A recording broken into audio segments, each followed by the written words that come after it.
In recent years, keyboard rolling has been once again popularized by the player Akatu, who was kind enough to share how to keyboard roll and what challenges come with it. First, to rotate, Akatu places his left ring finger on A and his middle finger on D. To move, Akatu places his index finger on either V or B. With his rolling hand, Akatu goes from pinky to index finger and uses a quick tap to get his fifth movement in.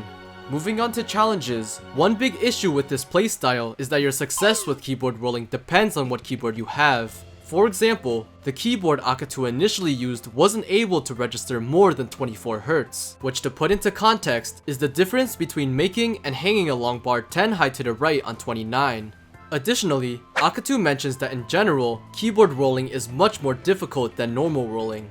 For these reasons, he doesn't recommend keyboard rolling to anyone looking to compete at the highest level. Akatu does go on to say though, that perhaps there just isn't a good enough keyboard player yet to prove it's just as good as controller. Now, while keyboard rolling was made to be used on, keyboard, one player has been able to use the style of rolling on an actual controller.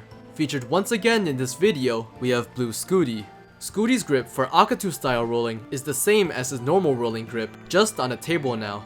Like how Akatu rolls on his pointer finger, Scooty rolls on his thumb to get the inputs in. The advantage of this grip is that it allows existing keyboard players to smoothly transition to controller, which would let them play in live events. However, this grip does have a few pretty glaring disadvantages. Firstly, the area to hit is much smaller when compared to normal rolling. And secondly, you could hit your thumb out of place, which would end your game instantly on higher speeds. In the end, Scooty shares the same sentiment as Akatu, where becoming a top player would be much easier with normal rolling, as this method is simply more difficult for the same reward.